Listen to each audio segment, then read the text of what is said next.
Bismillah, Assalamualaikum warahmatullahi wabarakatuh. Alhamdulillahi rabbil alamin, wabihi nasta'inu ala umurid dunya waddin. Ashhadu an la ilaha illallah wahdahu la syarikalah, wa ashhadu anna muhammadan abduhu wa rasuluh. Ikhwani wa akhwati, a'azzani Allah wa iyyakum jami'an. Kembali lagi kita akan membahas salah satu tafsir surat di dalam Al-Quran Al-Karim, juz 30, yaitu surat Al-Masad. InsyaAllah kita akan melalui beberapa tahap. Yang pertama kita akan tilawahkan, tahsinkan terlebih dahulu surat Al-Masad. Kemudian kita akan terjemahkan per kata atau menjelaskan makna kalimat atau mufradatnya. Lalu kemudian kita akan bacakan tafsir surat Al-Masad dari salah satu kitab tafsir, yaitu kitab tafsir Syekh As-Sa'di insyaallah ta'ala. Baik, sekarang kita akan tilawahkan terlebih dahulu. أعوذ بالله من الشيطان الرجيم بسم الله الرحمن الرحيم تبت يدا أبي لهب وتب ما أغنى عنه ماله وما كسب سيصلى نارا ذات لهب وامرأته حمالة الحطب في جيدها حبل من مسد. Selanjutnya kita akan membahas ma'anil kalimat dari surat Al-Masad. Kata yang pertama, tabbat, artinya adalah khasirat wa halakat. Khasirat merugi, halakat celaka. Tabbat yada, celakalah kedua tangan atau merugi kedua tangan. Abi Lahab atau Abu Lahab adalah kunyah atau panggilan untuk ammun Nabi sallallahu alaihi wasallam, paman Nabi Muhammad sallallahu alaihi wasallam. Wasmuhu Abdul Uzza ibn Abdul Muttalib. Namanya yang sebenarnya adalah Abdul Uzza. Hambanya Al-Uzza, dan Al-Uzza itu adalah salah satu dari nama-nama berhala. Jadi Allah Subhanahu wa taala tidak menyebutkan nama yang sebenarnya di dalam Al-Qur'an karena mengandung kesyirikan, yaitu hamba berhala yang bernama Al-Uzza. Anak dari Abdul Muttalib, kakek Rasulullah sallallahu alaihi wasallam. Ma aghna anhu, syai'un aghna anhu, sesuatu yang mencukupkannya atau menolongnya. Sayasla naran, dia akan masuk ke dalam neraka. Sayadkhulu nara jahannam, masuk ke dalam neraka jahannam. Wa yuqasi harraha, dan dia merasakan panasnya api neraka jahannam. Hammalatal hatab, pembawa kayu bakar. Allati kanat tahmilus syauka fatulqihi fi tariqin nabiyyi li'adhiyatihi. Ini adalah istrinya Abu Lahab, namanya Ummu Jamil. Dia sering membawa asyauk, yaitu kayu yang berduri, kemudian dia letakkan atau dilemparkan di jalan yang biasa dilewati oleh Nabi SAW untuk menyakiti Nabi dan mengganggu Nabi. Fi jidiha fi unuqiha, di lehernya. Masad, masad itu adalah lifun khashinun maftulun bisyiddah, serabut yang kasar atau yang keras, yang diikat atau dipintal, dililit, ya, sehingga seperti tali, bisyiddah, dengan kuat. Di tali yang terbuat dari kumpulan serabut-serabut, diikat dengan kuat, itu namanya al-masad. Selanjutnya kita akan membacakan tafsir surat Al-Masad atau surat Tabbat, atau banyak juga yang menyebut dengan surat Al-Lahab, dari salah satu kitab tafsir, yaitu kitab tafsir Syekh As-Sa'di rahimahullahu ta'ala. Sebelumnya kita akan terjemahkan ayat per ayat. Terlebih dahulu, bismillahirrahmanirrahim. Tabbat yada abi lahabin wa tabba. Celakalah, binasalah, merugilah kedua tangan Abu Lahab, dan benar-benar merugi dan celaka. Ma aghna anhu maluhu wa ma kasab. Tidak bermanfaat untuknya, tidak bisa menolongnya, tidak bisa mencukupinya nanti di hari akhirat, hartanya dan apa yang dia usahakan. Sayasla naran dzata lahab. Dia akan masuk ke dalam neraka yang memiliki api yang menyala-nyala, yang merah. Wa imra'atuhu hammalatal hatab, dan istrinya si pembawa kayu bakar. Fi jidiha hablum mim masad. Di lehernya ada tali yang terbuat dari serabut. Baik. Ikhwani wa akhwati, a'azani Allah wa iyyakum jami'an, kita tahu bahwasanya Nabi Muhammad sallallahu alaihi wasallam ketika beliau berdakwah, mendakwahkan Islam, beliau hanya mengharapkan ridha Allah Subhanahu wa taala, tidak mengharapkan sedikit pun harta dari objek yang beliau dakwahi. Sama sekali tidak mengharapkan harta, tidak mengharapkan jabatan, tidak mengharapkan dunia. Akan tetapi walaupun demikian, dakwah Nabi Shallallahu Alaihi Wasallam yang begitu ikhlas dan murni, tapi tidak sedikit dan tidak jarang Nabi Muhammad Shallallahu Alaihi Wasallam mendapatkan penentangan dari kaumnya. Bahkan bukan hanya dari kaumnya saja, akan tetapi dari keluarganya yang terdekat, dari paman-pamannya. Di antara paman-paman Nabi Muhammad Shallallahu Alaihi Wasallam ada yang menentang dakwah Nabi Shallallahu Alaihi Wasallam, yaitu Abu Lahab. Ini yang akan diceritakan oleh Allah Subhanahu Wa Taala di dalam surah Al-Masad ini. Ada juga di antara paman Nabi Muhammad Shallallahu Alaihi Wasallam yang mendukung dakwah Nabi, akhirnya masuk Islam. Seperti siapa?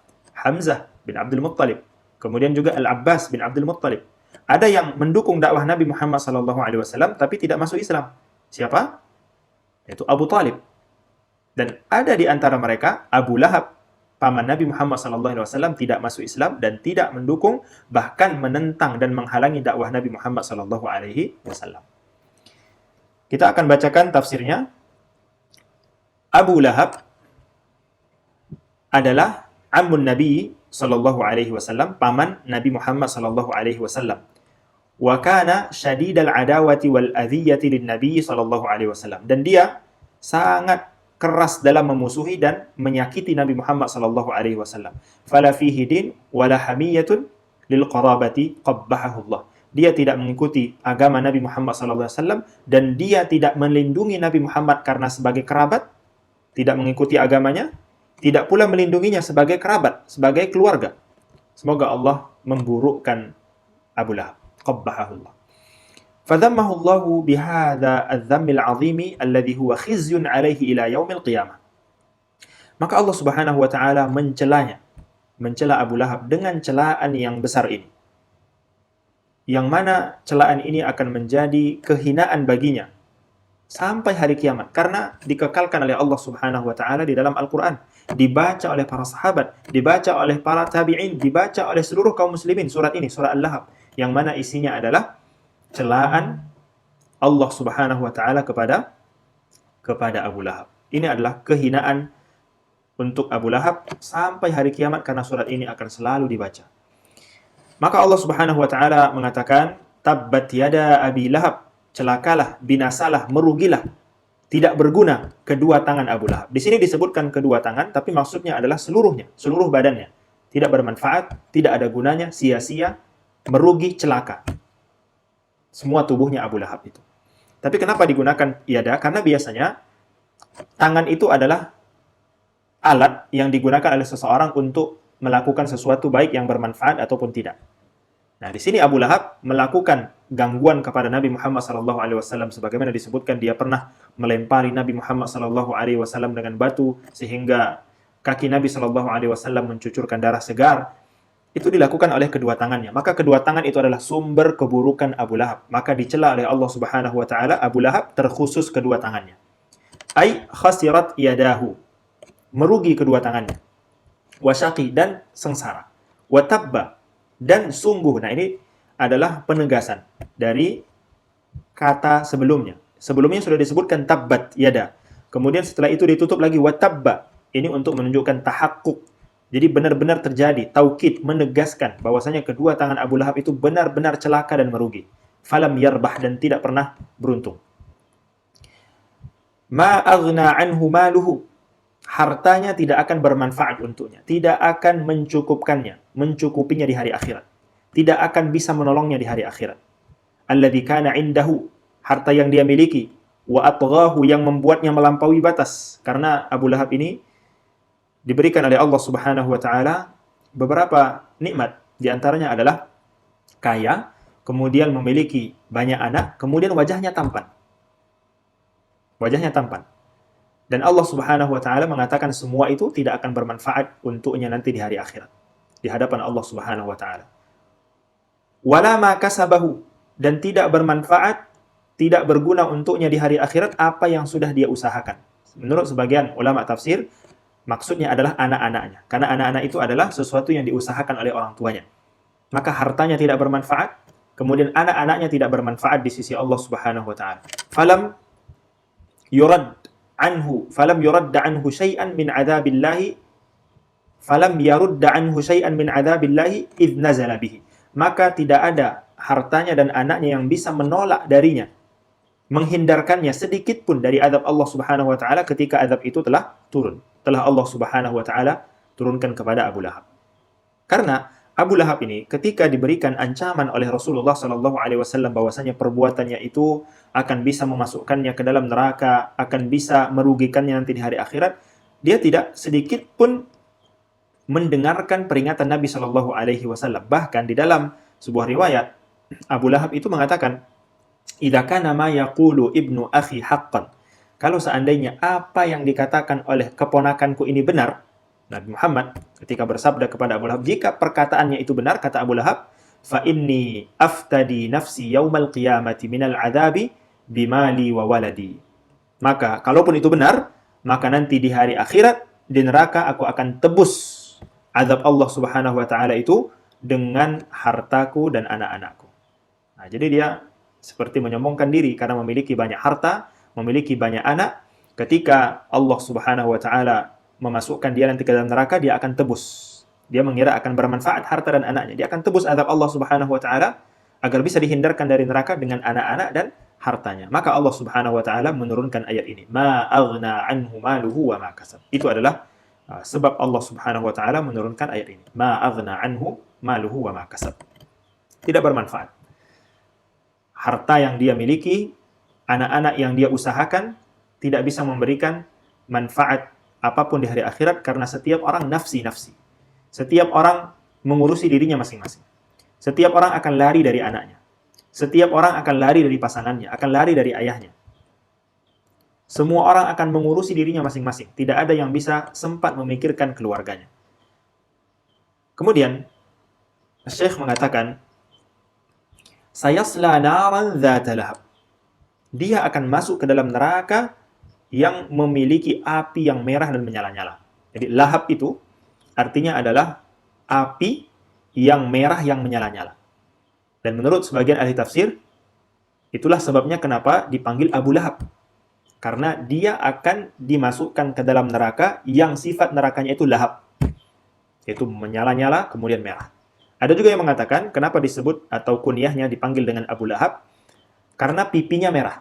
Abu Lahab itu orangnya tampan dan memiliki pipi yang merah, sehingga dipanggil dengan Abu Lahab. Tapi menurut versi yang lain itu karena disebutkan dia akan masuk ke dalam neraka yang sifatnya lahab.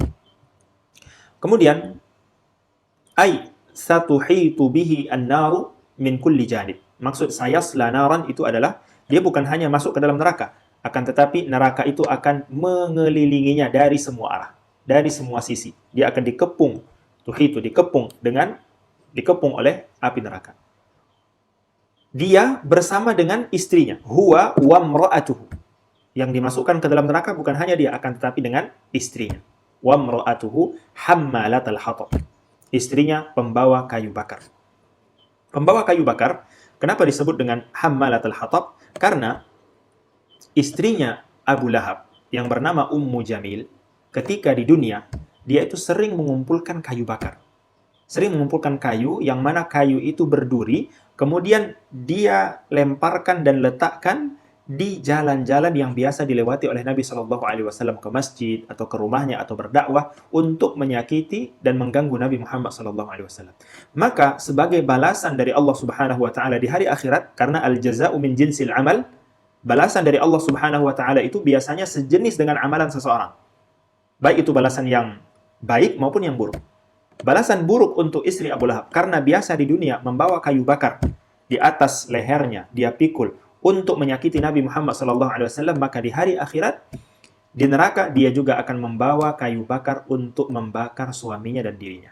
Hammalatul hatab, pembawa kayu bakar, dia akan membawa bahan bakar yang akan membakar suaminya. Bayangkan, ketika di dunia mereka berdua adalah besti yang sangat kompak untuk mengganggu Nabi Muhammad SAW, maka di hari akhirat mereka berdua menjadi musuh. Bayangkan, Abu Lahab, apakah dia rela dibawakan kayu bakar oleh istrinya Ummu Jamil, kemudian kayu bakar itu akan semakin membesarkan api, semakin menyala, semakin merah, semakin membakar Abu Lahab, menjadi musuh. Yauma yafirrul mar'u min akhihi wa ummihi wa abihi. Semua akan menjadi musuh, akan lari dari istrinya, lari dari ayahnya, menjadi musuh ketika di hari akhirat. Menjadi musuh ketika seseorang dimasukkan ke dalam neraka. Kemudian, kata Syekh, wa kanat aidan syadidatal adhiyati li Rasulillah sallallahu alaihi wasallam. Ummu Jamil, istrinya Abu Lahab, juga sangat membenci Nabi, sangat memusuhi Nabi, menyakiti Nabi, mengganggu Nabi. Tata'awanu hiya wa zawjuha 'alal itsmi wal 'udwan. Mereka berdua besti, saling bergotong royong, saling bekerja sama. Dia bersama suaminya dalam dosa dan memusuhi Nabi. Wa tulqi syarra wa tas'a ghayata ma taqdiru alaihi fi adhiyati Rasul sallallahu alaihi wasallam. Dia melemparkan keburukan-keburukan kepada Nabi sallallahu alaihi wasallam dan berusaha semampunya untuk menyakiti, untuk mengganggu Nabi Muhammad sallallahu alaihi wasallam. Wa tajma'u ala dhahriha min al-auzar bimanzilati ma yajma'u hataban. Dan dia telah mengumpulkan di atas punggungnya itu dosa-dosa. Jadi seakan-akan dia memikul dosa karena saking banyaknya mengganggu Nabi sallallahu alaihi wasallam, seakan-akan dia itu memikul dosa-dosanya yang banyak seperti seseorang yang mengumpulkan kayu bakar dan memikul kayu bakar itu di atas punggungnya atau lehernya. Qad a'adda lahu fi 'unuqihi habalan. Dia telah menyiapkan di atas orang yang mengumpulkan kayu bakar dan menyiapkan di atas lehernya tali. Ya, jadi diletakkan tali, kemudian diambil kayu bakar dan diletakkan lalu diikat. Min masad, tali yang terbuat dari serabut. Min lif, serabut. Au annaha tahmilu finnar, atau penafsiran yang lain seperti yang kita sampaikan, dia akan membawa di hari akhirat kelak di neraka membawa al-hatab, kayu bakar ala zawjiha, untuk membakar suaminya. Mutaqallidatan fi unuqiha hablan min masad, yang mana dia mengikat kayu bakar itu di atas lehernya dengan tali yang terbuat dari serabut. Wa ala kullin fa fi hadhihi surati ayatun bahiratun min ayatillah. Di dalam surat ini terdapat ayat atau tanda-tanda Allah Subhanahu wa taala yang sangat mengesankan. Bagaimana? Karena Allah Subhanahu wa taala, fa inna Allah anzala hadhihi surah, Allah turunkan surat ini, wa Abu Lahabin wa imra'atuhu lam yahlaka. Sedangkan Abu Lahab dan istrinya belum meninggal, masih hidup. Tapi sudah diceritakan bagaimana kisah mereka nanti di hari akhirat. Ketika mereka masuk ke dalam neraka saling membakar. Istrinya membakar suaminya. Mereka berdua dibakar di dalam neraka. Dan mereka berdua masih hidup di dunia. Ini adalah salah satu tanda janji Allah Subhanahu wa taala itu nyata. Wa akhbara annahuma sayu'adzabani fin nari wala bud. Allah memberitahukan, mengabarkan bahwasanya mereka berdua akan diazab di dalam neraka dan itu pasti.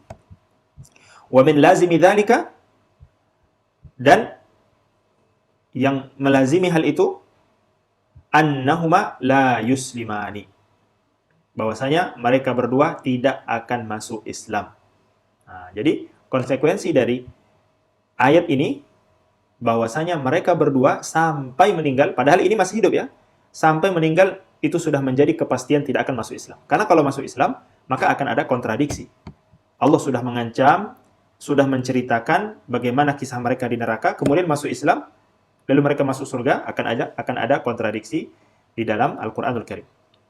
Fawaqa'a kama akhbara alimul ghaibi wasyahada. Maka terjadilah apa yang telah diberitakan oleh Allah Subhanahu wa taala, zat yang maha mengetahui sesuatu yang gaib dan sesuatu yang nyata, sesuatu yang terlihat. Ini adalah kisah yang Allah Subhanahu wa taala sebutkan berupa ancaman, celaan dari Allah untuk Abu Lahab dan juga istrinya yang saling bekerja sama mengganggu Nabi Muhammad sallallahu alaihi wasallam. Allah Subhanahu wa taala ceritakan bagaimana hartanya dan anaknya tidak akan bermanfaat.